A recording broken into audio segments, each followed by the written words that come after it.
on, everybody? DjGoHam here. Welcome back to the channel. It's Vibes and News, man. Vibes and News. Today, there's been no update to the testing list, at least when I'm recording this video. The Oxbo DLC releases tomorrow, and for some, today. Farm Sim League Round 3 is a wrap. There's been some server issues to Farm Sim 22 over the weekend, and we got 8 modders to talk about, including updates to HR Forst Xerion mod, as well as updates to American Falls.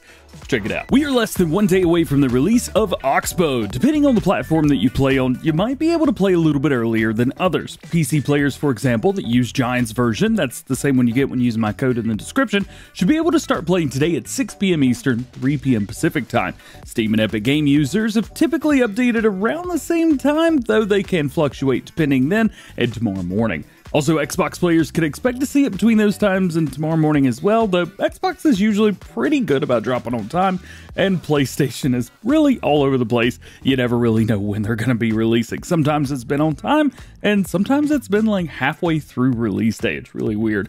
Either way, you guys could drop by the DjGoHam Discord, as there'll be plenty of conversation about the release times there, and you can stay updated. Now, as always, if you haven't picked up the Oxbo DLC yet, whoop, you can find a link below. This weekend's FSL tournament came down to the wire, with Team Helm coming away with their 3rd victory in a row, remaining undefeated in Season 5. You can catch the replays live on YouTube to see all the action you may have missed over the weekend, and again, congratulations to Team Helm. Also, quick heads up, Farm Sim 22 multiplayer was experiencing some outages with server discoverability over the weekend, and Giants are aware of the problem and looking into it right now. So, at least for now, you may have a tough time finding your friend's game and things like that. Once you're in though, you're good to go, so don't worry about that. It's just having to do with finding the server specifically. Again, Giants are aware of the issue and are looking into it as we speak. Jumping over to modern news, and let's start with HR Forst and their Xerion update. They dropped an overview of what we can expect to see in this update, including things like swan neck clutch adjustment, correction to the front axle in conjunction with the band runs, corrections on the 3D model and decals,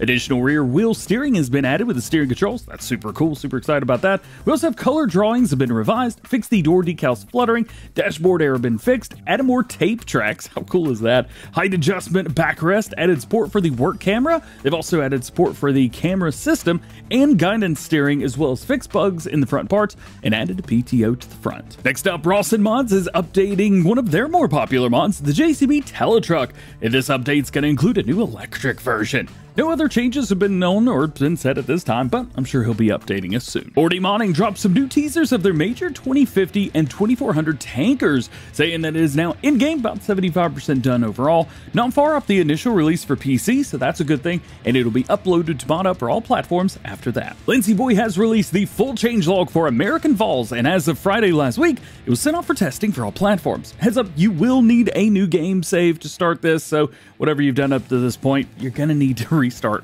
all of that to get these changes.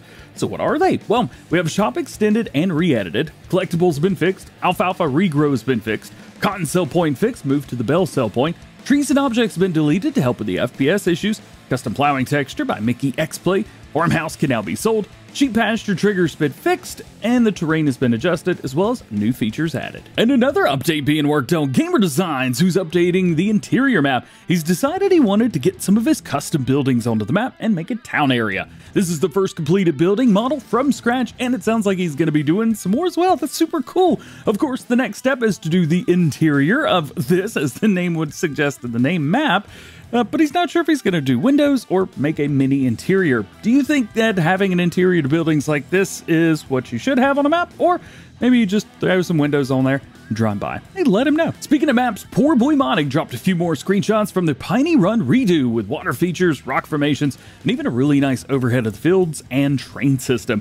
If you guys missed Farm Sim News on Friday, Poor Boy Modding is taking Piney Run and basically redoing the whole thing with some new crops, features, and some surprise goodies. And speaking of surprise goodies, Omatana, aka Gamer Granny Tana, released her presentation of the 4 Fields map alpha version yesterday morning, showing off all of the placeable areas, farms, fields, and equipment on the map. She also shared some of the updates and changes that are going to be made for the final version, so if you haven't seen my video from yesterday on that map, make sure to check that out, but if you have seen it, make sure you check out hers as well. It doesn't get much better than hearing everything from the person who actually made the map. And lastly, today, Mr. Hector Mods has shared one last-minute addition to Carpathian Countryside sheep and chickens will produce manure if you give them straw. He was going to add this feature at a later date, but decided, why not just add it now? Hey, I support that.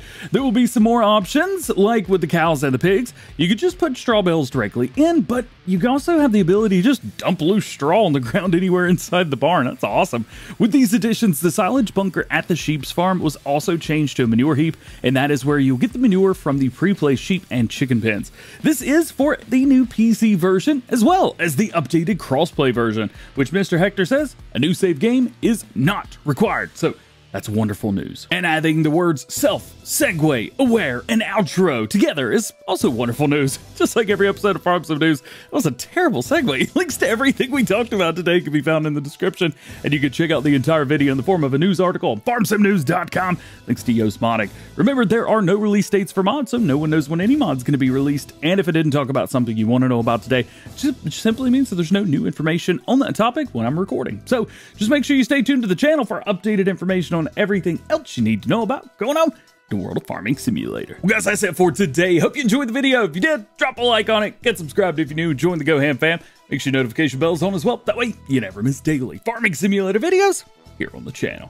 With that said, hope you have a great day. We will see you later. Peace.